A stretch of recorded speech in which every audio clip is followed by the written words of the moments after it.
Bem, boa tarde, meus irmãos, boa tarde, minhas irmãs. Nós estamos aqui na Sociedade de Estudos Espíritas Francisco de Assis.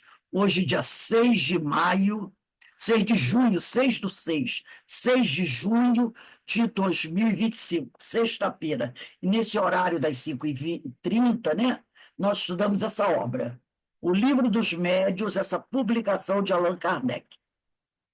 Nós estamos estudando, deixa eu puxar aqui, a parte segunda, capítulo 6. Hoje vamos começar o item 107 das manifestações visuais. Então, vamos aqui elevar o nosso pensamento ao alto, ao nosso Pai Criador, a Jesus, o Mestre amado, agradecendo ao Senhor todas as bênçãos que recebemos, que pedindo sempre que o Senhor nos ilumine, nos fortaleça, nos ampare, nos esclareça. Agradecer também a ajuda que a gente sempre recebe dos espíritos amigos, né? Esses espíritos queridos que têm sido nossos orientadores, nossos protetores, nossos amigos, e que o Senhor também os abençoe, que o Senhor também os ampare, os fortaleça, para que eles possam continuar trabalhando, né, nos ajudando, e que nós possamos ir também buscando melhorar, para não dar tanto trabalho assim para esses irmãos, né? Que a gente dá muito trabalho. Então, que a gente possa também, né, dar um tempinho para eles, dar um descanso para eles, que a gente possa estar buscando, né, crescer, melhorar cada vez mais, para ao invés de darmos trabalho, ajudarmos. Então, só temos a agradecer ao Senhor, que o Senhor nos abençoe a todos, graças a Deus. Bem, vamos lá, questão 107 de O Livro dos Médiuns. Começando aqui, deixa eu só anotar aqui, que eu tenho que anotar umas coisinhas. Então, vamos lá. 107. Não são raras, nem constituem novidades as aparições no estado de vigília. Elas se produziram em todos os tempos. A história as registra em grande número. Não precisamos, porém, remontar ao passado. Tão frequentes são nos dias de hoje muitas pessoas que as têm visto e que as tomaram no primeiro momento, pelo que se convencionou chamar alucinações. Então, até hoje, né, é muito comum a gente ver espíritos, ou melhor, uns que são médios, que vêm mesmo, e a gente ouve falar, amigos nossos, pessoas de confiança, que dizem, não, eu vi um espírito, o espírito se materializou, o espírito falou comigo, me deu uma mensagem, né? Eu conheço vários amigos que têm essa mediunidade, e que já falaram para mim várias vezes sobre isso. Então, para a gente, hoje, não é nenhuma novidade, não é nada de espantar. Nós que somos espíritas, tá? Então, aí ele vai dizer aqui, são frequentes, sobretudo, nos casos de morte de pessoas ausentes, que vêm visitar seus parentes ou amigos. Então, uma pessoa, de repente, morava em outro lugar, desencarnou, um dia o parente que estava aqui ficou sabendo que ele morreu, ficou triste, e um dia essa pessoa, assim, é evidente, aquele desencarnado vem para dar um conforto, dizer uma palavra, dar um abraço, e a pessoa vê, né, aquele parente dele. Muitas vezes, as aparições não trazem um fim muito determinado, mas pode dizer-se que, em geral, os espíritos que assim aparecem são atraídos pela simpatia. Quer dizer, muitas vezes eles se materializam, não é para fazer um trabalho, ou para fazer, aparecem para a gente não é para fazer um trabalho, para dar uma revelação. A gente por simpatia, estava com saudade, queria ver o filho, queria ver a mãe, queria ver o pai, entendeu? Queria ver o amigo. São atraídos pela simpatia. Interrogue cada um as suas recordações, e poucos serão os que não conhecem alguns fatos desse gênero, cuja autenticidade não se poderia pôr em dúvida. Então, isso é uma coisa que hoje em dia, né, ninguém põe mais em dúvida. Tudo bem que a gente até vê os irmãos de outras religiões dizer que isso é besteira, mas muitos deles que dizem que isso é besteira têm uma historinha para contar. A gente encontra muitos irmãos católicos que dizem que não acreditam na reencarnação, mas dizem, "Ih, eu vi meu pai, eu vi minha mãe, meu pai me apareceu, falou isso, falou aquilo, meu filho, minha mãe, né? Até irmãos evangélicos. E é interessante, por exemplo, está passando agora, acho que é na parte da tarde, se eu não me engano, eu não vejo novela, não vejo mais, a novela Viagem, né? Eu não sei se é à tarde, se é à noite que ela passa. Então, a gente vê muita gente de várias religiões assistindo a novela. Muita gente que gosta de ver novela, né? E assim, começa assim, eu vou ver é uma novela, é coisa fictícia. Aí começa a ver a novela, daqui a pouco, está discutindo o assunto, está comentando o assunto, torcendo para um lado, viu aquele espírito do mal, né? E são pessoas que dizem que não tem reencarnação. Mas esse negócio de espírito, mesmo você sendo de outra religião, já se tornou uma coisa tão comum para a maioria das pessoas, pelo menos aqui no Brasil, que é difícil você encontrar uma pessoa que, de alguma forma, não comente sobre isso como sendo um fato verdadeiro em si. Vê a novela e comenta, isso aconteceu, eu vi na igreja, nem que vejo ter visto na igreja. Eu vi espírito do mal na igreja, o pastor foi, a pastor nos pediu mal, estava lá minha irmã, que tem evidente na igreja também, né? Então, as pessoas começam a comentar coisas já. Tudo uma coisa muito comum, esse tipo de coisa. Então, né, é quase difícil você encontrar uma pessoa que diga: não, não acredito, nunca vi, nunca ouvi falar. É muito difícil.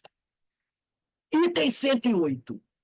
As considerações precedentes, acrescentaremos o exame de alguns efeitos de ótica, tal do efeito de ótica, que deram lugar ao simples sistema dos espíritos globos. A gente tem que lembrar que também existe efeito de ótica, né? De repente você olha para alguma coisa, parece que está vendo.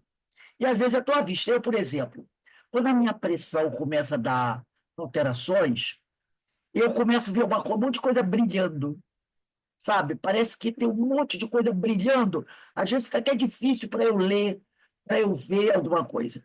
Normalmente eu sinto que a minha pressão está alterada quando às vezes eu estou dando aula e de repente minha vista começa a aparecer um monte de coisa brilhando. Aí eu, às vezes, tento ler, fico com dificuldade, ali eu já sei que a pressão está mexendo, entendeu? Então eu vejo um monte de luzinha, coisas brilhando assim nos meus olhos, pelos meus olhos. Tudo em minha volta fica brilhando, né? Aí tem gente que pode achar que isso é espírito que está vendo. Eu sei que não é. Eu sei que é um efeito que o meu corpo, que acontece comigo, quando a minha pressão sobe. Esse sobe assim para 16, 17, né, quando ela dá essas subidas, que é uma coisa mais comum do que eu gostaria que fosse, acontecem essas coisas, entendeu?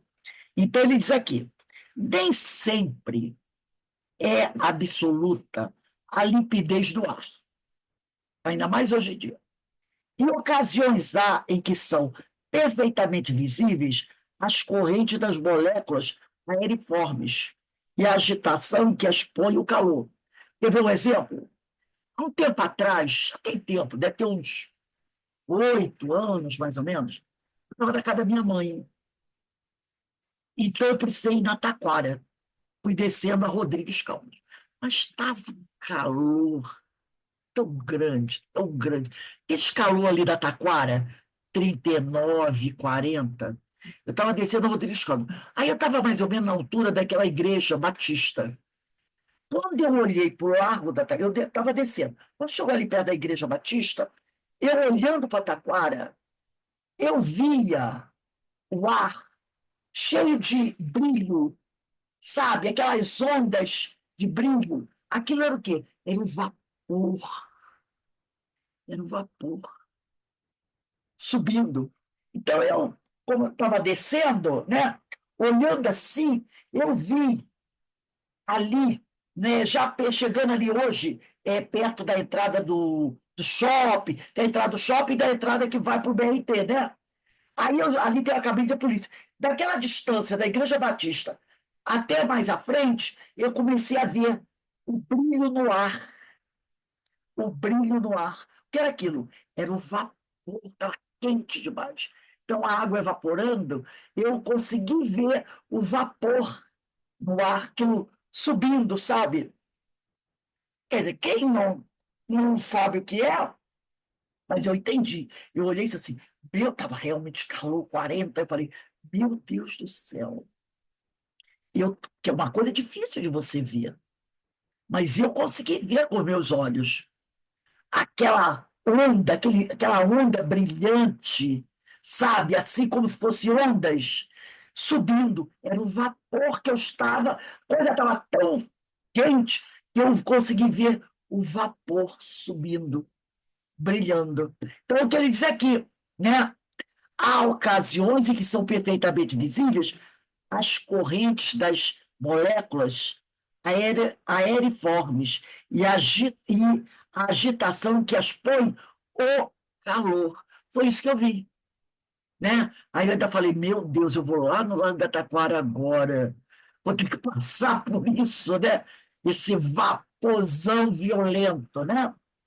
Algumas pessoas tomaram isso por aglomeração de espíritos a se agitarem no espaço.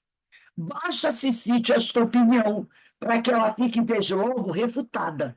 Então, uma pessoa que não tivesse conhecimento poderia dizer: Nossa, eu estou vendo algo sobrenatural. Não estava vendo nada sobrenatural. Estava vendo, era um vapor subindo, né? Por algum motivo, eu estava conseguindo ver. Há, porém, outra espécie de ilusão, não menos estranha, contra a qual bom é também se esteja precavido.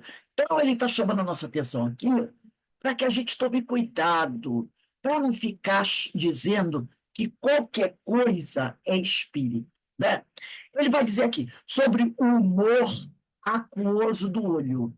Apresenta pontos quase imperceptíveis que han perdido alguma coisa da sua natural transparência. Às vezes a gente tem, né, um incômodo no olho e quando você coça e tira, você vê manchas, não é? Você vê um monte de manchas. Às vezes é porque a pessoa já tem um pouco de catarata, qualquer coisa assim, mas às vezes você nem tem. Mas às vezes você acorda, você passa o dedo no olho assim, e você vê umas coisas meio disformes. É outra coisa que as pessoas também podem dizer que é espíritos que ela está vendo. Esses pontos são como corpos opacos em suspensão no líquido, nesse líquido do olho, né? Cujos movimentos eles acompanham. Conforme você vira o olho de um lado para outro, o líquido também vai. Então, às vezes, você tem a impressão que está vendo alguma coisa. Produzem no ar ambiente e à distância por efeito do aumento e da refração, a aparência de pequenos discos cujos diâmetros variam de 1 a 10 milímetros e que parecem nadar da atmosfera. Então, você olha assim, começa a ver umas coisinhas no ar, umas coisinhas pretas no ar, mas é efeito de alguma coisa acontecendo no seu olho. Pessoas conhecemos que tomaram esses discos, essas manchinhas, essas coisas que aparecem, por espíritos que as seguiam e acompanhavam a toda parte. Essas pessoas, no seu entusiasmo, tomavam como figuras os matizes da invenção, o que é quase tão racional como ver uma figura na Lua. É aquele detalhe, né? Às vezes a pessoa olha para a Lua, aí diz que vê coisa. Tem gente que antigamente dizia que via o cavalo de São João. Outro dizia que viu o dragão de São Jorge. Não tinha isso. Essas pessoas. Eu estou vendo o dragão, eu estou vendo o cavalo de São Jorge, essa coisa toda. Né?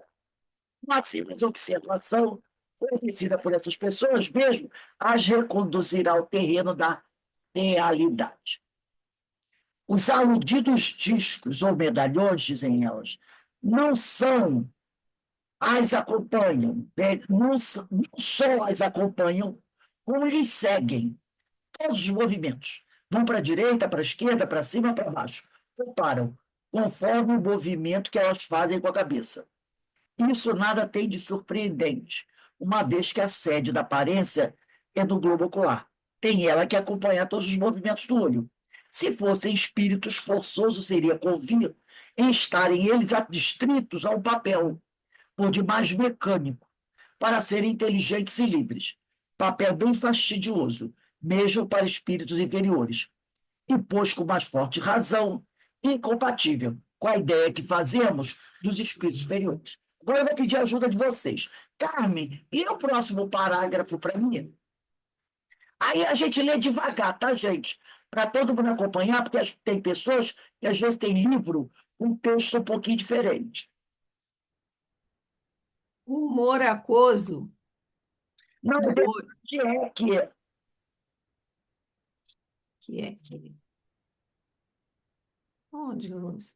desce um parágrafo.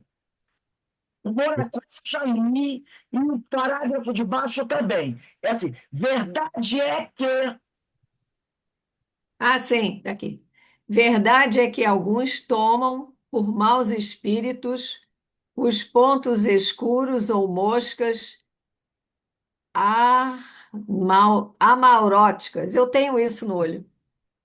Esses discos, do mesmo modo que as manchas negras, têm um movimento ondulatório, cuja amplitude não vai além da de um certo ângulo, concorrendo para a ilusão a circunstância de não acompanharem bruscamente os movimentos da linha visual. Bem simples é a razão desse fato. Os pontos opacos do humor aquoso, causa primária do fenômeno, se acham conforme dissemos, como que em suspensão e tendem sempre a descer. Quando sobem, é que são solicitados pelo movimento dos olhos, de baixo para cima. Chegados, porém, a certa altura, se o olho se torna fixo, nota-se que os discos descem por si mesmos e depois se imobilizam. Extrema é a mobilidade deles, porquanto basta um movimento imperceptível do olho para fazê-los mudar de direção e percorrer rapidamente toda a amplitude do arco, no espaço em que se produz a imagem.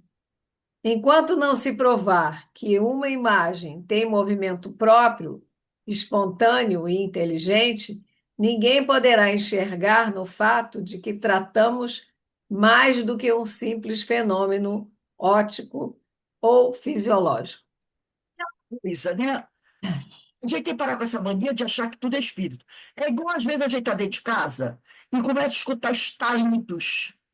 Normalmente, assim, ou está muito quente ou está muito frio, a madeira do portal da casa, né? Às vezes a madeira dá um estalado. Então, tem gente que acha que qualquer barulhinho é espírito. Ana Constantino, você lê o próximo parágrafo e o Alberto lê o último, dessa questão 108. Então, a Ana lê o sexto e o Alberto lê o sétimo. Ele lê o último da 108. O mesmo se dá com as centelhas que se produzem algumas vezes em peixes mais ou menos compactos, pela contração do músculo do olho, e são devidas provavelmente à eletricidade fosforescente da íris, pois que são geralmente adstritas e circunferência do disco desse órgão. Gente, que se nós tivéssemos aqui um oftalmologista, ele poderia dar uma explicação mais técnica, porque esse livro aqui, né, o Livro dos Médios, ele foi escrito em 1861. Não tem a ciência, não tinha naquela época a ciência, né, para poder dar uma avaliação sobre o nosso olho, sobre a nossa íris, mais técnica, que hoje um oftalmologista poderia explicar isso aqui de uma forma mais simples, né, para a gente, mais objetiva para a gente. Porque 1861 para 2025 há um bastante tempo razoável. Então, Kardec dá para a gente aqui uma explicação dentro da ciência de 1861. Hoje, o oftalmologista poderia até ampliar muito isso daqui, explicando para a gente. Mas o que é básico para a gente não é saber como é que a coisa funciona dentro do nosso olho. É apenas a gente entender que acontecem coisas no nosso corpo que às vezes nos levam a ver, a sentir alguma coisa. Mas que a gente não pode achar que eu estou vendo espírito, quando o negócio é fisiológico, né? Ah, eu estou sentindo uma dor de cabeça. Ah, é obsessão, é o espírito. Não, mas é uma dor de cabeça mesmo. Eu posso estar nervosa, cansada, estressada. Então, a gente sempre, em primeiro lugar, tem que acreditar que pode ser um problema de saúde, problema do corpo.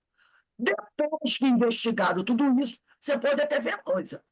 Mas, né, como eu falei para vocês, quando a minha pressão sobe, eu vejo brilhinhos. Quando está quente demais, a gente pode ver o ar brilhando. Né? O olho da gente, a gente sabe, às vezes tem algum probleminha.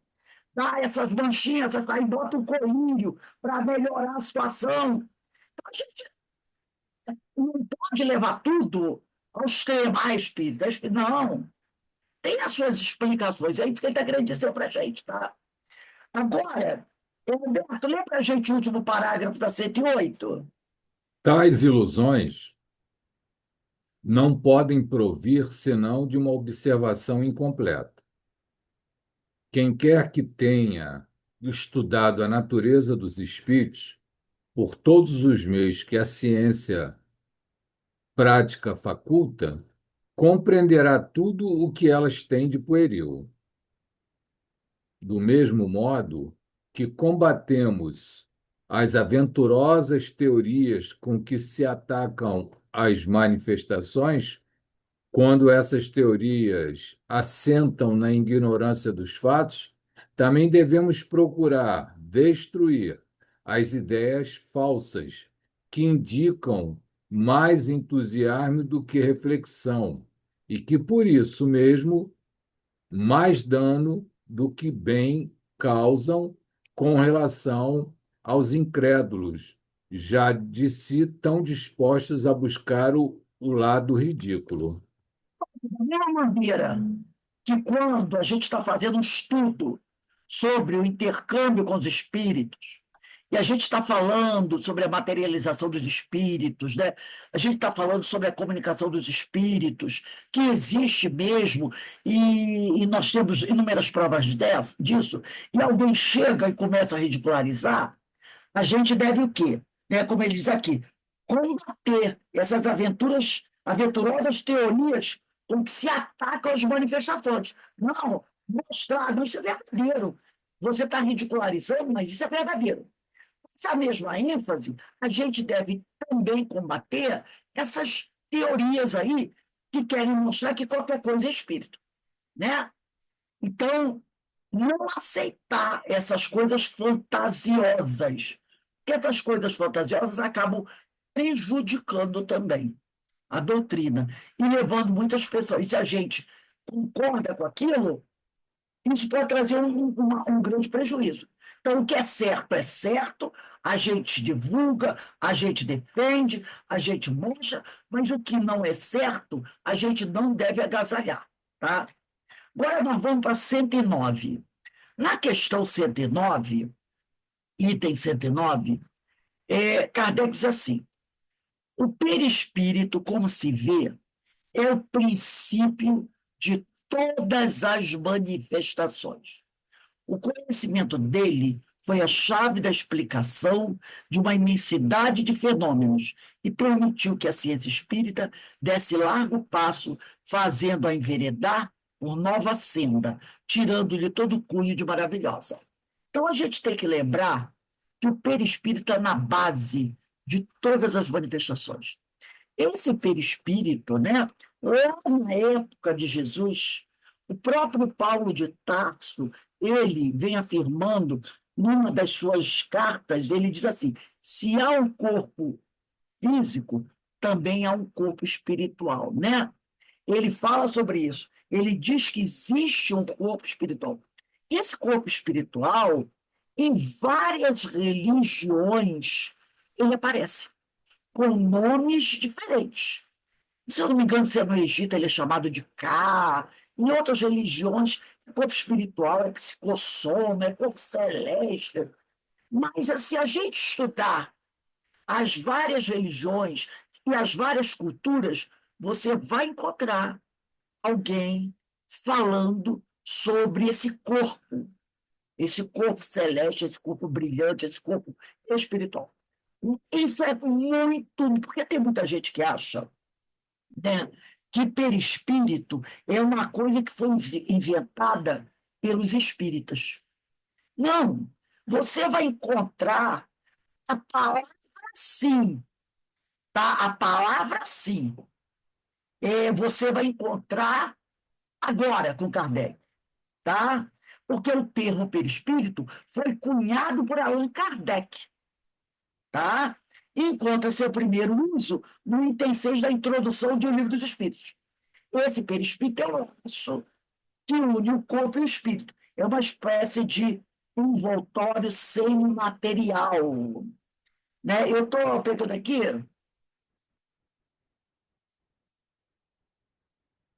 só que eu queria resgatar uma coisinha aqui, né? Além da história, o perispírito foi conhecido por diversos nomes. Ao longo da história, ele foi conhecido por diversos nomes, refletindo as diferentes perspectivas e tradições espirituais que o abordaram. Alguns nomes mais comuns incluem o astral, usado por ocultistas, esotéricos e teosofistas. A aerossoma, em uso entre os neognósticos, corpo fluídico, como preferido pelo filósofo e cientista alemão Leibniz. Mediador plástico, denominação do filósofo inglês Ralph Kudworth. Corpo espiritual, mencionado na Bíblia, em 1 Coríntios 15, 44. Eu vou pegar aqui rapidinho. 1 Coríntios, só para a gente ler aqui, rapidinho aqui na Bíblia. O que eu citei para vocês. Deixa eu ver rapidinho. Aqui. 1 Coríntios 15, 44. Diz assim Paulo de Tarso.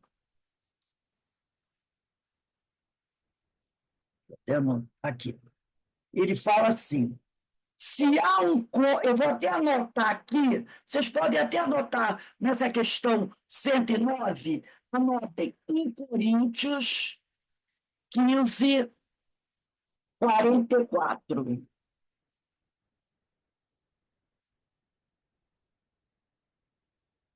Assim, Paulo de Tarso. Se há um corpo animal somos nós, tá? É o nosso corpo físico. Se há um corpo animal, também há um corpo espiritual. Como está escrito, o primeiro homem, Adão, foi feito alma vivente. O segundo Adão é espírito vivificante. Percebeu? Ele quis dizer, o primeiro Adão foi alma vivente, corpo. O segundo Adão é espírito vivificante, alma. Mas não é o espiritual que vem primeiro, e sim o animal. O espiritual vem depois. O primeiro homem tirado da terra é terreno, o segundo vem do céu. Então, o que ele diz aqui? Primeira carta aos Coríntios, capítulo 15, versículo 44. Semeado corpo animal, ressuscita corpo espiritual. Se há um corpo animal, também há um espiritual. Então, quando a gente morre, o espírito ele vai embora com o seu perispírito. Então, se há um corpo animal, semeado o corpo animal, semeado quer dizer, nascendo, corpo animal ressuscita corpo espiritual. Se há um corpo animal, também há um espiritual, né? Então, primeira carta aos Coríntios, capítulo 15, versículo 44. Voltando aqui aos nomes que nós estávamos falando, né? Então, a gente tem o corpo espiritual mencionado na Bíblia, na primeira carta aos Coríntios 15, 44, e se consoma um nome adotado por André Luiz, corpo espiritual, outro termo para perispírito, Zend Avesta, na tradição persa. Olha a coisa, tradição persa. Isso é bem antigo, gente, o persa. Na tradição persa é chamado de Zend Avesta. Qi, na tradição chinesa, os chineses chamam de Qi.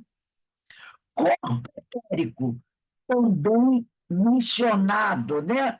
E se eu não me engano, é, os egípcios, acho que é os egípcios, deixa eu botar aqui só, no Egito, como. Ah, tá aqui, ó. Deixa eu abrir aqui. Ele diz aqui, deixa eu ver onde eu li, que também de corpo espiritual, e também um corpo incorruptível, que Paulo também chama de corpo incorruptível, né? É, também, na primeira carta aos Coríntios, capítulo 15, versículo 35, Paulo afirma que seremos transformados, ou seja, não será no corpo carnal, mas na corporeidade, no corpo espiritual, que nós seremos transformados. Aí diz aqui, ó, o perispírito já era conhecido dos médios videntes de todas as culturas antigas. Eis alguns de seus sinônimos. Até 5.000 anos antes de Cristo. K, letra K, A. Do Egito, K.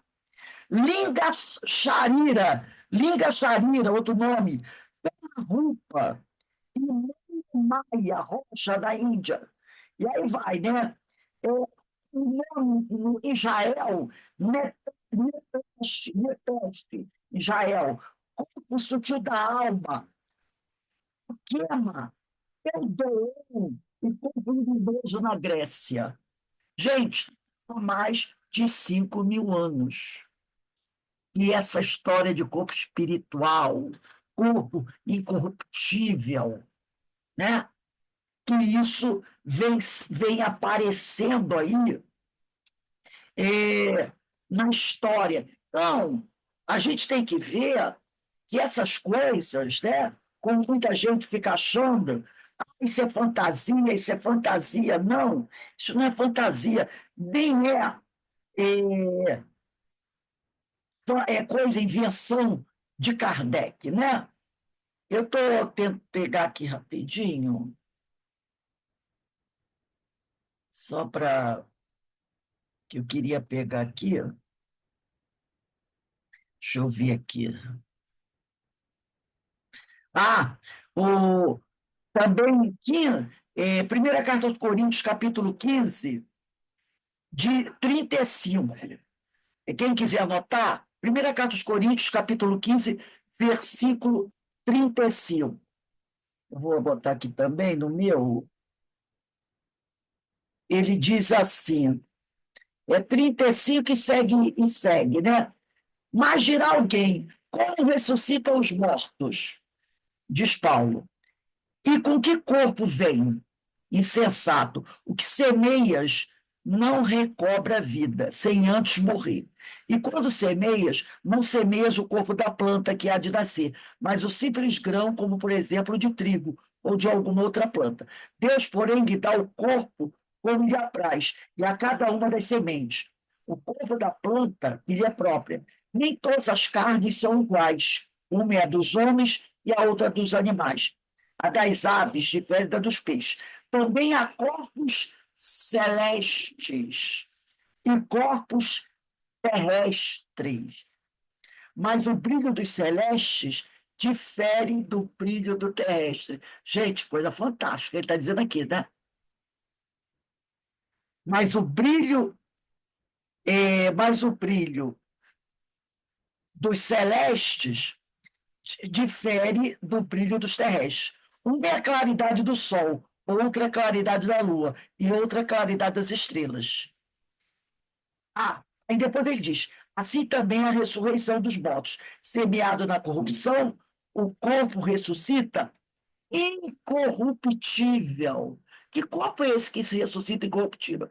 Não é o corpo físico. O corpo físico ficou na Terra, entrou em decomposição, né? Então, quando ele diz aqui, semeado na corrupção, quer dizer, quando nós encarnamos aqui na Terra, corpo físico é matéria. Semeado na corrupção, o corpo ressuscita incorruptível. O nosso perispírito é incorruptível. Semeado no desprezo, ressuscita glorioso. Semeado na fraqueza, ressuscita glorioso. Semeado corpo animal, ressuscita corpo espiritual. Se há um corpo animal, também há um corpo espiritual. Esse vai de 35 a 44. Primeira carta aos Coríntios, 15, capítulo 35 a 44, e o outro, eu tinha botado só o 44, mas agora eu botei tudo. Então, Paulo, há 2.000 anos atrás, já está falando sobre isso. Mas como nós vimos aqui, isso é mais velho do que não sei o quê. 5.000 anos antes. E ele falou 5.000 anos antes de Cristo. São 7.000 anos até nós. 7.000 anos até nós. Gente, 5.000 anos antes de Cristo é muita coisa. E já estava lá presente o perispírito. Então, quando o pessoal fala isso é invenção dos espíritos, não é não. O nome do perispírito é. Kardec criou esse nome, que os espíritos nem gostaram muito, mas acabaram aceitando, não adotando, aceitando, porque Kardec não inventou outro.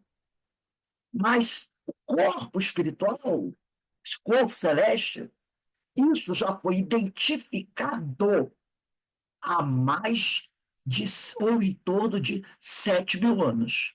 5.000 anos antes de Cristo e 2.000 anos de Cristo até nós. Então, é algo muito antigo, não foi invenção dos espíritos. Então, vamos voltar aqui para a questão 109. O perispírito, como se vê, é o princípio de todas as manifestações. Todas as manifestações têm como base o perispírito. O conhecimento dele foi a chave da explicação de uma imensidade de fenômenos e permitiu que a ciência espírita desse largo passo, fazendo-a enveredar por nova senda, tirando-lhe todo o cunho de maravilhosa. Ele fala aqui, ciência espírita.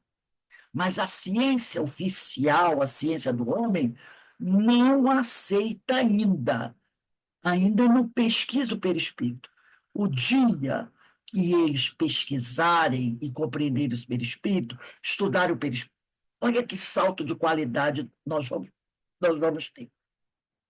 Aí ele diz aqui, dos próprios espíritos, porquanto, notai bem, que foram eles que nos ensinaram o caminho. Tivemos a explicação da ação do espírito sobre a matéria. Nós estudamos isso, se eu não me engano, questão 74, né? Que fala sobre isso. Deixa eu só ver rapidinho aqui. É isso mesmo, né? Na questão 74, que fala, né? Como pode o espírito produzir o fenômeno de um corpo sólido, né? E aí os espíritos vão falando sobre isso. Aí ele diz aqui, então os espíritos é que vem aqui no livro dos espíritos, no livro dos médiuns, nós já estudamos isso, né? Esses espíritos vêm nos falando da explicação, como acontece a ação dos espíritos sobre a matéria, do movimento dos corpos inertes. Tudo isso nós já estudamos aqui no livro dos médiuns, informação que os espíritos nos trouxeram. Dos ruídos e das aparições. Aí encontraremos ainda a de muitos outros fenômenos que examinaremos antes de passarmos ao estudo das comunicações propriamente ditas. Tanto melhor as compreenderemos, quanto mais conhecedores nos acharmos das causas primárias. Então, a gente, para estudar sobre isso, como os espíritos agem sobre a matéria, como é que eles conseguem fazer as coisas aparecer, desaparecer, se movimentar, a gente primeiro precisa conhecer as causas primárias, a base, né? Quem haja compreendido bem aquele princípio, facilmente por si mesmo, o aplicará aos diversos fatos que se lhe possam oferecer observação. Daí a importância, gente, de nós estudarmos perispírito. E nós vamos fazer isso quando nós estudarmos o livro As Curas de Jesus. É um livro que a gente vai estudar quando terminarmos de estudar o livro Diversidade dos Carismas. Ele está aqui. É que eu, depois eu acho. É um livro que eu já até mostrei para vocês. Alguns companheiros até já compraram esse livro. É As Curas de Jesus. É um livro pequeno, mas muito, muito importante. Meu Deus, cadê o meu livro? Deixa eu achar aqui rapidinho, só para ver onde ele. Aquele negócio. Quando a gente quer, ele sobe. Mas tudo bem. É As Curas de Jesus. Então, a gente vai estudar esse livro e vai fazer. Acho que é a Carmen que já comprou, né, Carmen? Ah, tá aqui, ó. Ele estava fora do lugar, cheio. Já comprei, sim. É. É um livro que eu acho muito interessante. Realmente. É esse aqui, ó. As Curas de Jesus. Tá? É do Joaquim Bueno Neto. É da editora Ide. Quem vai à Bienal e não tiver oportunidade, ó, e gosta de estudar esses assuntos, vai ser quinta-feira, às 4 horas da tarde, no lugar do Livro Diversidade dos Carismas, assim que acabar, num horáriozinho muito bom, né? Para a gente estudar esse livro. Um livro muito bom mesmo, As Curas de Jesus. Aí a gente vai mergulhar em perispírito mesmo. Ô, Rose, depois coloca no grupo o nome do livro e o autor, tá? É As Curas de Jesus, eu boto assim. Então, a gente vai estudar sobre as curas que Jesus fazia. E para estudar isso, a gente tem que ver como é que isso funciona. Como é que esse fluido age no nosso corpo. Não é porque Jesus curava quem? Pessoas. Com a imposição de mãos, os seus fluidos. Como é que isso agia no nosso perispírito? Então, a gente vai estudar perispírito. Perispírito é algo que a gente precisa estudar. E o máximo que a gente estuda ainda não é o suficiente. Porque tem muita coisa para a gente estudar sobre perispírito. Tá? Então, mas é por isso que ele fala, quem haja compreendido bem aquele princípio, facilmente por si mesmo, o aplicará aos diversos fatos que se lhe possam oferecer observação. Porque, como foi dito aqui, o perispírito, como se vê, é o princípio de todas as manifestações. Você vai aprender sobre as manifestações se você não conhece o perispírito. Se você não sabe como é que ele funciona. Né? Então, você precisa conhecer o perispírito. Questão Ô, 110. Pode Ô, falar. Rose, eu vou ter que sair que eu vou pro COI, tá? Tá legal. Nós vamos para a última questão. 110. Então, gente, ó, semana que vem não vai ter aula do Livro dos Médios, tá? A próxima aula vai ser dia 20. Dia 20 vai começar na questão 111. Já bota aí. 20/6/25, questão 111. Que eu vou ler a 110, vai ser na 111 que a gente vai começar. Dia 20/6. Vamos lá, 20 a 110. Longe estamos de considerar como absoluta e como sendo a última palavra a teoria que apresentamos. Então, Kardec, na sua humildade, diz o seguinte: eu não estou dizendo que a teoria, a ideia que eu estou apresentando é a única teoria, é a mais perfeita, é a absoluta. Isso é uma prova de humildade dele. Longe estamos de considerar como absoluta e como sendo a última palavra a teoria que apresentamos. Novos estudos, sem dúvida, a completarão. Modificarão. Corrigirão. Você está dizendo que é possível que no futuro novos estudos surjam que venham aqui o que ele disse, até mesmo corrigir. Então, ele está dizendo isso. Gente, é possível que outros pesquisadores, cientistas, pesquisando esse mesmo assunto, possam me corrigir, possam completar, ampliar o que eu falei e até corrigir, porque pode ser que eu tenha falado algo errado. É a humildade dele, né? Porque ele diz, o que eu falei não é eu não posso ir aqui. O que eu disse é a mais absoluta verdade. É perfeito o que eu disse. Por isso que ele falou, longe estamos de considerar como absoluta e como sendo a última palavra, entendeu? O que eu falei, acabou, fecha o livro, vocês não precisam aprender mais nada, porque toda a verdade está naquilo que eu falei. Ele não disse isso, não. Isso, tem gente falando isso por aí, colocando essas palavras na boca de Kardec. Ele não falou isso, não. Então, ele diz aqui, novos estudos, sem dúvida, a completarão. E a ciência hoje está mais avançada do que lá, quando foi publicado o Livro dos Médios, em 1861, né, gente? De 2000 aqui, ó, fazendo a nossa continha de 2025 para 1861, são o quê? 164 anos. A ciência avançou alguma coisa em 164 anos, né? Alguma coisa não. Muito. Então, eles aqui, novos estudos, sem dúvida, a completarão, ou retificarão, quer dizer, ou corrigirão mais tarde. Entretanto, aí vem uma conjunção adversativa, né? Entretanto, incompleta,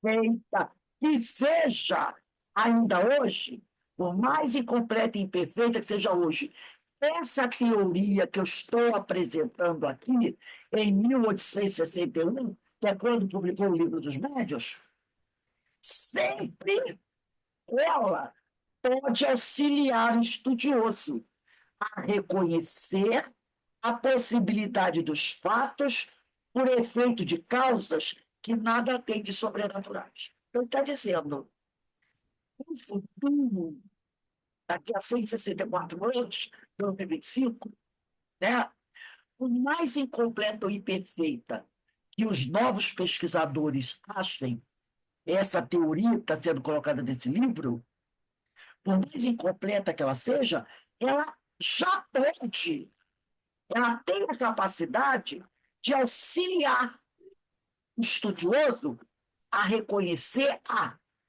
possibilidade dos fatos, por efeito de causas que nada tem de sobrenaturais.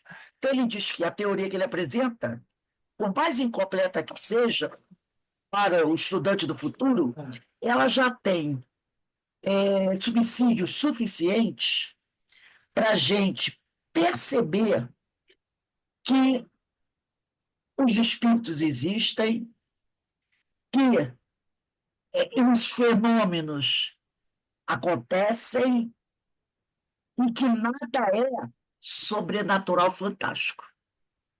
Então, o que ele traz já dá para a gente uma base, para a gente compreender que os espíritos verdadeiramente existem e que existe o mundo dos espíritos, e que eles reagem sobre o nosso mundo. Aí ele diz aqui, se é uma hipótese, não se lhe pode, contudo, negar o mérito da racionalidade e da probabilidade. Se o que ele está apresentando é uma hipótese, A gente não pode negar. E ela é racional e traz muitas probabilidades. E, como tal, vale tanto, pelo menos, quanto todas as explicações que os negadores formulam para provar que nos fenômenos espíritas só há ilusão, fantasmagoria e subterfúgios. Então, ele vem dizendo aqui, se os que negam apresentam lá, né, suas negações, dizem que estão bem embasados, nós aqui também estamos. E a nossa teoria também tem bastante provas, também merece receber toda a nossa, toda o respeito. No livro Diversidade dos Carismas, de Hermínio de Miranda, no capítulo 8, quem quiser anotar aí, Diversidade dos Carismas, capítulo 8, Clarividência, né? Só um pedacinho sobre essa questão 110 aqui de Um Livro dos Médiuns, aonde Hermínio de Miranda vai fazer um comentário sobre essa questão. É o capítulo 8 do livro Diversidade dos Carisma, capítulo 8 que tem o nome de Clarividência, né? Deixa eu só anotar aqui os parágrafos. Quem quiser depois dar uma lidinha. 6, 7, 8, 9, 10. É no 11º parágrafo. Diversidade dos Carismas, capítulo 8, Clarividência, no item 1, Introdução, 11º parágrafo. Capítulo 8, item 1, 11º parágrafo. Diz assim Hermínio de Miranda sobre o que nós acabamos de ler na questão 110. Ele diz assim: é digno do maior respeito alguém como Kardec, que, empenhado a fundo na elucidação de questões vitais ao entendimento dos mecanismos da vida, e contando com o apoio de eminentes espíritos, recusa-se a assumir a postura de dono da verdade. Então, capítulo 8, item 1, 11º parágrafo.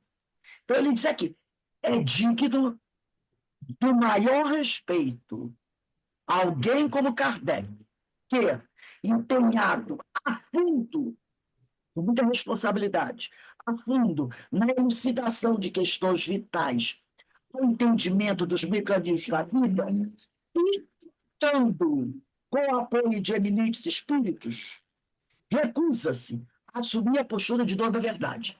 Tanto que ele diz, o que eu trouxe aqui está longe de ser considerado como algo absoluto, como sendo a última palavra. Aí continua Hermínio de Miranda. Mas não apenas isso. Ele, Kardec, deixa aberta a questão a futuros estudos, tentando-se com a satisfação de ter dado a sua contribuição, ainda que incompleta, ao seu esclarecimento, né? Então, ele se contentou com a satisfação de ter dado a sua contribuição. E ele reconhece, a minha contribuição ainda foi incompleta ao seu esclarecimento, ao esclarecimento dessa teoria, né? Dessas questões vitais, desse conhecimento. Então, ele aqui mostra, né, como Kardec foi humilde, né? Um homem, o Hermínio de Miranda, da Universidade de Carisma, mostra para a gente isso, a humildade de Kardec.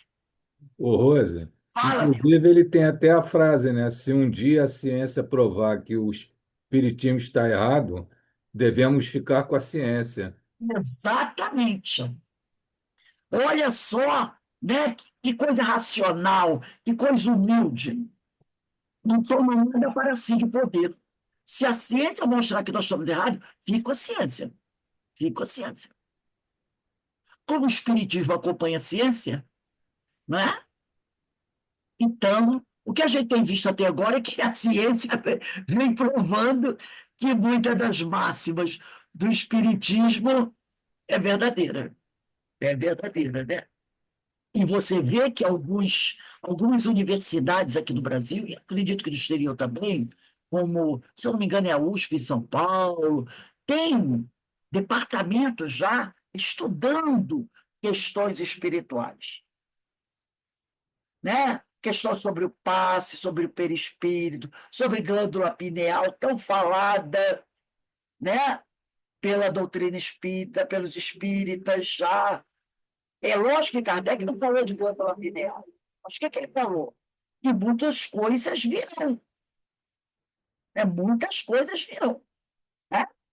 Então, ele diz aqui, né, que os estudos do futuro irão, olha só, ele diz, novos estudos, sem dúvida, acompanharão, dizendo que tem coisas que virão como revelação, como fruto de estudos, para completar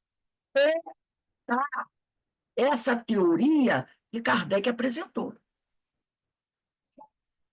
Então, é isso aqui, né? Nós estamos de considerar como absoluta e como sendo a última palavra a teoria que apresentamos. Ele diz: o que eu estou apresentando é uma teoria. Novos estudos, sem dúvida,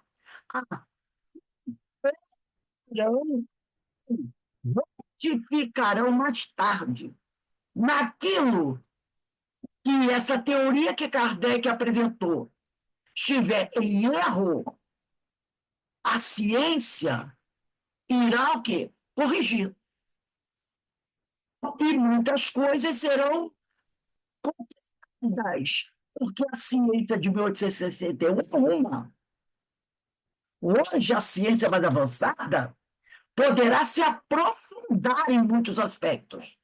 E a teoria que Kardec apresentou, que foi trazida pelos espíritos.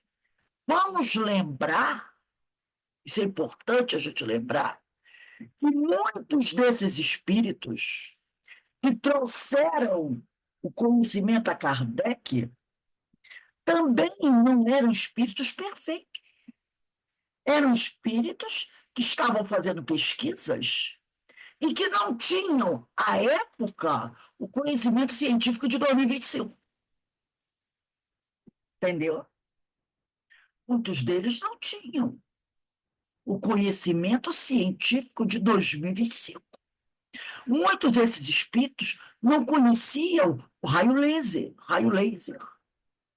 não conheciam a física quântica. Isso é uma ciência de 2025, século XX, XXI. Então, muitos desses espíritos aqui falavam de coisas e eles conheciam. Logicamente que no mundo espiritual estava um pouquinho mais adiantado. Mas, à época da publicação do Livro dos Médiuns, eles discutiam física quântica. Entendeu? Porque a gente, quando desencarna, a gente não ganha de graça conhecimento assim. Quando nós desencarnarmos, ninguém vai chegar para a gente assim, agora, a partir de um momento, você vai adquirir a ciência do ano 3000. Não. Esses espíritos de Leon Denis, André Luiz, Agostinho, né? Esses que ajudaram Kardec na codificação, quando eles desencarnaram, eles não receberam. A partir de agora, você vai receber toda a ciência do século XXI de 2025. Que não. Claro que não. Alguém recebe alguma coisa de graça? Claro que não. Conhecimento é para ser conquistado, adquirido pelo estudo. Então, eles estão estudando. Eles estudavam na época, tinham um conhecimento um pouco maior que Kardec, mas não tinham conhecimento lá em 1861 da nossa ciência de 2025. Quem tinha isso era Jesus. Aí é o departamento. Aí é outro departamento. Mas esses espíritos que ajudaram, né, na codificação não são espíritos que nós podemos chamar de espíritos puros. Eles não eram os espíritos o espírito da verdade. Eu estou buscando aqui rapidinho, né? Quando quando eles assinam, né, os prolegômenos do Livro dos Espíritos. São João Evangelista, Santo Agostinho, São Vicente de Paulo, São Luís, Sócrates, Platão, Fenelon, Franklin, Swedenborg. Swedenborg foi um homem que viveu lá por volta do final do século XVIII e do século XIX, por aí. Né? Franklin, né? Esses homens, quando desencarnaram, no final do século XVIII, era que Franklin, Swedenborg, né? Esses homens, eles não ganharam de graça a ciência do século XXI de 2025. Não ganharam isso. Então, eles vão ajudar Kardec, trazendo para Kardec muitas revelações, mas não muito à frente de Kardec. Não muito à frente. Por isso que Kardec diz: novos estudos, muitos desses reencarnaram. Swedenborg, Franklin, né? Benjamin Franklin, muitos desses reencarnaram, gente. Se não reencarnaram, vão reencarnar. Vão reencarnar. O Fênelon, reencarnar. Estão também trabalhando pela sua melhora pessoal. E isso ele diz: o Emmanuel não encarnou, que Emmanuel está encarnado. E ele está assim: não preciso estudar nada, porque eu sei tudo. Não, porque encarnou para continuar evoluindo, aprendendo, progredindo, ajudando a sociedade. Joana de Ângeles, André Luiz, eles vão encarnar. Não são espíritos perfeitos ainda. Então, por isso que ele diz aqui: novos estudos, sem dúvida, completarão essa teoria, corrigirão naquilo que ela não estiver correta. E isso não tem nada de extraordinário. É um processo evolutivo natural. Natural. Né? Então, tem pessoas que acham que é um... Oh, meu Deus, falou que essa teoria de Kardec precisa ser aprimorada. Oh, meu Deus! Não, o próprio Kardec diz isso. Novos estudos irão completar, ampliar essa teoria que ele apresentou e até corrigir algumas coisas que pode ter ficado não muito bem esclarecido. Não há nenhum mistério, nenhum absurdo disso tudo. É o bom senso e a racionalidade, né? E tira o fanatismo dessa história. Então, gente, nós vamos encerrando aqui o nosso estudo, né? Vendo como é bom estudar, né? Para a gente tirando algumas coisas aí fantasiosas que alguns defensores fanáticos colocam, né? Porque se não tiver aqui em Kardec, não serve. Como? Se não tiver em Kardec, não serve. Tem gente que fala isso. Kardec mesmo falou: eu não disse tudo, não, gente, pelo amor de Deus. E nem poderia dizer tudo, né? Ele diz: muita coisa virá ainda. Muitos estudos vão completar ainda. Ele achou isso, botou no futuro verbo. Então, essas coisas que se não está em Kardec no verdadeiro, cai por terra, né? É palavra de gente que não estuda Kardec. Pelo menos não leu essa questão de 110 do Livro dos Médiuns. Nós vamos encerrando, agradecendo a Deus, agradecendo a Jesus, essa oportunidade de esclarecimento, de luz, né? Que a espiritualidade nos permite, para que a gente possa, né, compreender melhor essa doutrina abençoada. Um bom fim de semana para todos vocês, tá? De muita paz, de muita luz. E lembrando que sexta-feira que vem, dia 13, o nosso estudo do livro Conversando dos Espíritos da União Mediúnica vai ser às 2h30 da tarde, e o livro dos médios só teremos a próxima aula no dia 20, tá bom? Uma boa semana para todos. Muita paz.